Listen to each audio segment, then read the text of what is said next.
Bueno, qué bueno que ustedes sigan con nosotros. Bienvenidas y bienvenidos a los que se integran a partir de ahora al programa.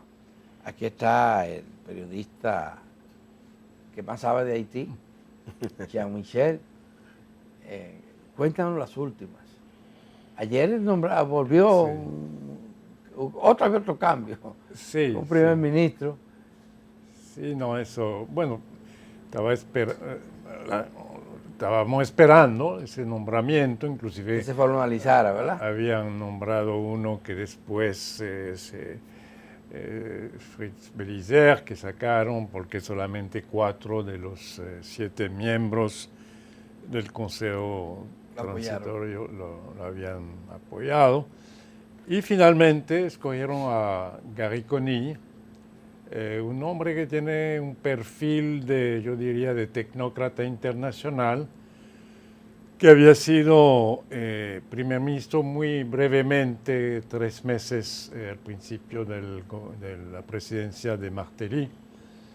Y yo creo que lo interesante para el público dominicano es que una de las razones por la cual había dejado el puesto, había renunciado, era porque él había pedido una comisión de auditoría de los famosos contratos de Félix Bautista. Acuérdense que Félix Bautista habían conseguido en 2 días más de 385 millones de dólares de contratos de reconstrucción después del terremoto, del terrible terremoto del 2010. Y ese dinero venía de fondos de Petrocaribe, de fondos venezolanos, y se habían firmado eso a la carrera. Entonces, cuando tomó su puesto de primer ministro, Gary Conille, como buen funcionario internacional, yo, bueno, vamos a ver exactamente qué pasó aquí y si los intereses del Estado haitiano han sido protegidos. Y realmente Martelly lo empujó hacia la salida y tuvo que renunciar. Había otro factor también. Él había pedido a todos los miembros del gobierno, los ministros, prueba de su nacionalidad, de su ciudadanía haitiana, que por lo menos presentaran su pasaporte. Y varios de ellos no querían presentar sus documentos. Y bueno, Gary Conille sacó la consecuencia y renunció y volvió a Naciones Unidas. Tuvo varios puestos, estuvo en Sierra Leone como asesor de la presidenta de entonces, estuvo brevemente en Burundi, también otro país africano, y finalmente estuvo en Jamaica un tiempo también y lo nombraron jefe regional de UNICEF. Una posición en la que sigue todavía. Que sigue todavía. Bueno, acaba de renunciar después de la noticia que había sido escogido como nuevo primer ministro, pero estaba en los últimos años, desde viviendo en Panamá, coordinando todo el trabajo de UNICEF en la región. Pero uno de las grandes dificultades que tiene Haití es la construcción de un liderazgo. Sí. Un liderazgo desde fuera le resulta a una persona que ha durado tanto tiempo fuera del país, le va a resultar muy difícil conectar con un pueblo con unos niveles de instrucción tan bajos y con unos niveles de desorganización tan limitados y dispersos. Bueno, yo diría que el primer gran problema es la seguridad. Es decir, después el liderazgo político, todo, supuestamente él va a ser el primer ministro encargado de organizar un proceso electoral. La transición. Una transición que supuestamente uno de los miembros del Consejo Presidencial Transitorio, Leslie Voltaire, dijo que se espera que a principios del 2026 habrá elecciones. Bueno, sí, vamos a ver, como digo, Eso es lo ideal, pero a los anteriores se le había puesto plazos también, porque claro, claro. Haití tiene ya un buen tiempo con regímenes provisionales. Sin Pero hay algo, Jean-Michel, Gracias, Kenny. que uno tiene duda. ¿Podrá aglutinar las fuerzas internas? Porque la seguridad depende mucho Sí. de la coerción interna. Podrán Claro. pactar, porque no se trata de fusionar ni siquiera, pactar un plan que conduzca hacia la reducción de la violencia, la limitación o eliminación de las bandas, y también crear el clima que permita tener un registro electoral, hacer una convocatoria, Claro. que los partidos participen en el mismo. No, yo creo que estamos en una situación, yo estaba hablando en esos días con varios amigos que están, amigos haitianos que están allá, que estaban diciendo, hay una desesperación tan grande, ¿no?, de la gente, que realmente lo que quiere la gente es poder salir de su casa, poder viajar. Tú sabes que el aeropuerto había sido cerrado durante mucho tiempo. Y cosa elemental de la vida cotidiana, ¿no?, que no se puede por la amenaza de las pandillas y el hecho también que en los últimos tiempos hubo cierta organización, fusión de varias pandillas y un aumento de las acciones criminales de esas pandillas. Es decir, la situación yo creo que está peor que nunca en términos de seguridad, porque las pandillas quieren mandar el mensaje a la misión internacional que están dispuestas a pelear. Eso sería, bueno, podemos hablar de eso después, pero yo creo que el tema de la seguridad realmente es lo que preocupa. Los arreglos políticos, todo eso, inclusive preocupa también, por ejemplo, los retrasos. Ya el Consejo Presidencial Transitorio tiene más de un mes y ha avanzado muy poco. Muy ¿no? poco, y con 2 cambios de primer ministro incluido dentro de ese mes. Exactamente. Y hay que ver, refleja los niveles de desacuerdo que tienen. Exactamente. Y los haitianos, porque ese consejo es también el resultado de presiones nacionales e internacionales, pero sobre todo internacionales. Si no, no se crea ningún consejo. Mira, ¿cuál es la realidad? Hay un editorial del amigo Franz Duval, el redactor jefe de Nouvelliste, hoy diciendo, con razón, Ariel Henry, el primer ministro de facto que finalmente tuvo que renunciar fuera del país, fue nombrado por un tuit del core group en ese momento, los supuestos amigos de Haití. Después fue sacado por otro tuit de Blinken, del secretario de... Y ese Consejo Presidencial de Transición también es resultado realmente de presiones internacionales, ¿no? Que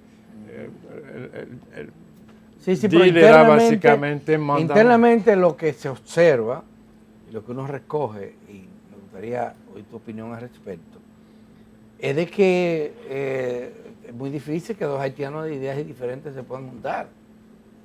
Sí, porque... Y los intelectuales haitianos viven más fuera que adentro. Exacto. Viven fuera. Exacto. Y entonces, óyeme, una gente que tenga verdadera vocación de servicio y vaya a la disposición a construir un país diferente, tiene que empeñarse a fondo. No, y eso yo no lo veo por ningún lado.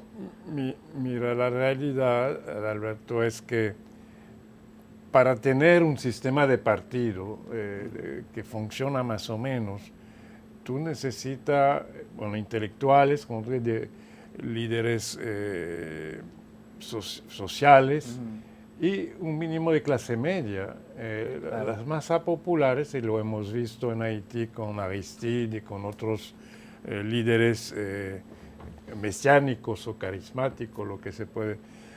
Pero si tú no tienes esa clase media que de por sí era muy reducida en Haití, con esa crisis, ¿no?, de años después de del final de la dictadura en el 86, la gente que tiene dinero está en Miami, está aquí, está en Canadá, está en Francia.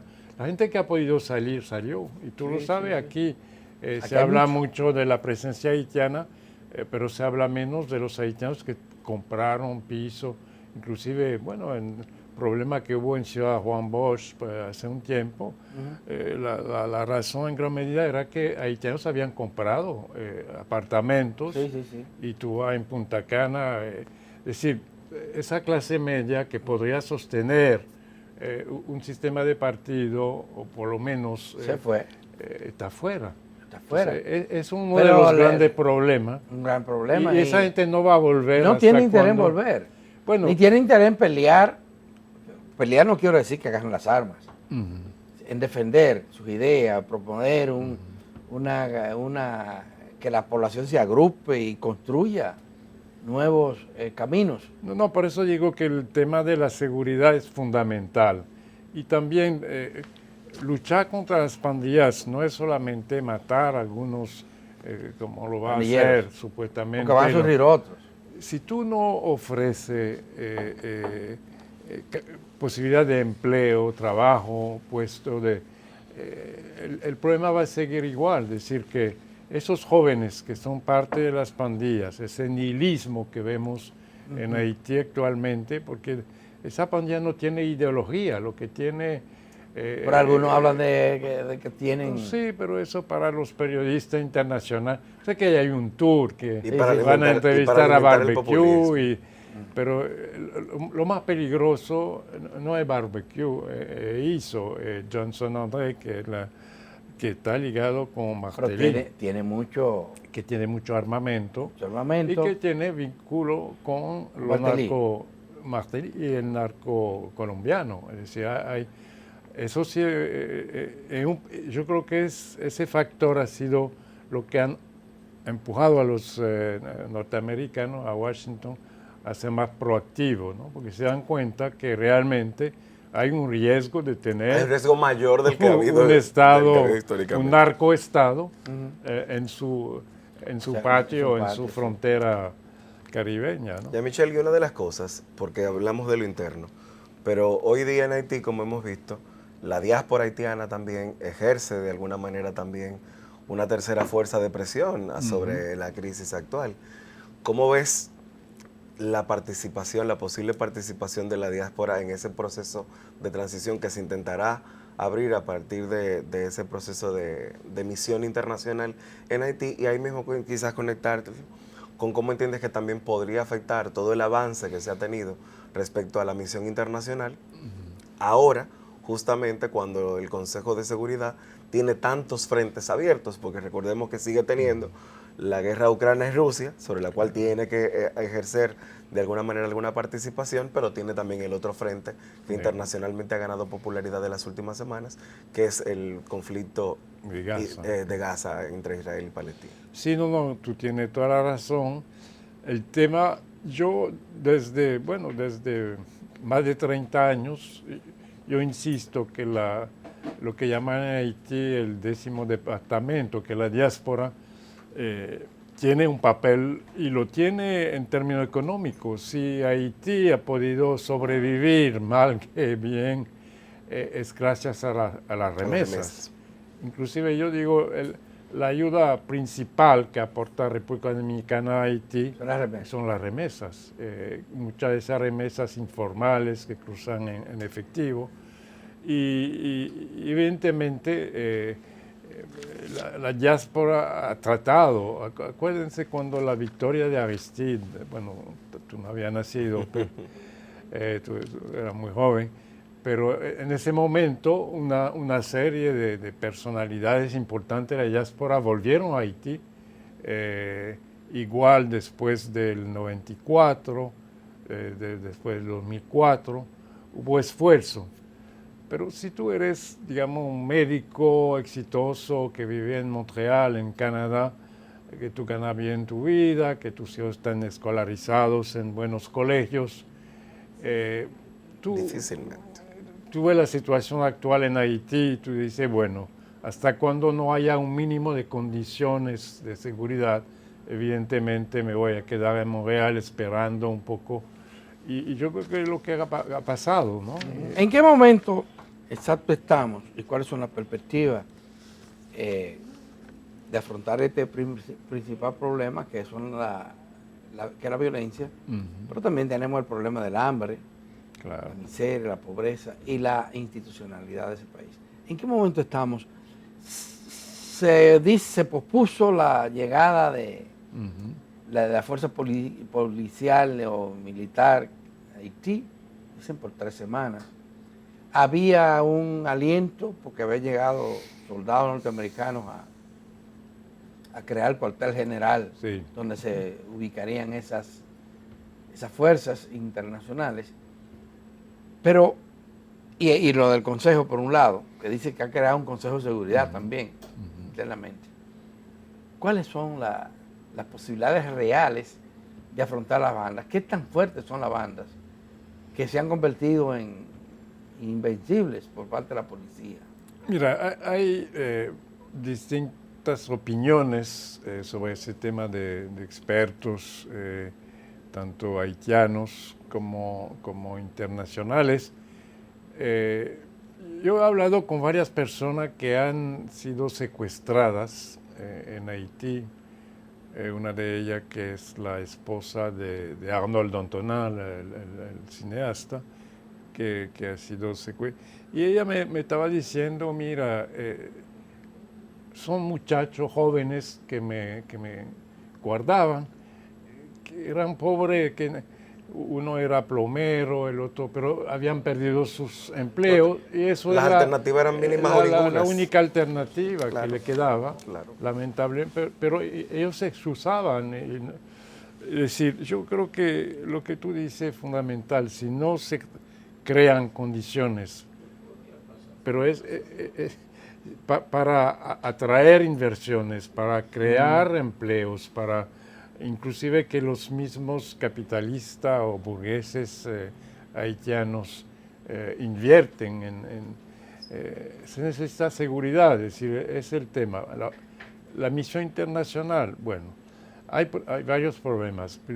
Financiamiento, se dice que actualmente se ha movilizado alrededor de 21 millones de dólares, cuando se estima que el costo de esa misión podría llegar a 600 millones. Estamos muy lejos de la meta. Los países europeos, como tú decías, tienen otro frente. Yo acabo de pasar 2 meses entre Madrid, París y otra. Yo hablaba en programa de televisión, de radio de Haití, insistiendo que la situación era que Francia tenía esa deuda histórica con Haití. Y me decía, mira, el problema que tenemos son los rusos que están ganando terreno en Ucrania. Ese es un problema que se ha convertido en problema existencial para Europa. El tema de Gaza. Francia es el país que más judíos y musulmanes tiene en Europa. Y eso ha creado una tensión que se siente todos los días. Es un problema que lo de Haití está lejos, ¿no? Está más cerca de Estados Unidos y lo vimos mucho con más lejos de Europa. El tema volvió un poco en los medios con el asesinato de los 2 misioneros hace unos días, y eso pone un poco de presión, pero tampoco es el tema migratorio que realmente, o el mismo tema de Gaza para Biden es más importante, porque sí está perdiendo voto de la ala progresista izquierda del Partido Demócrata y del voto... Pero eso es cierto. Lo que uno no entiende es porque es una mínima parte lo que se pide para Haití. Si tú lo comparas con todo el dinero que está invirtiendo Estados Unidos, Europa, en Ucrania, y en el caso de Estados Unidos también en Israel.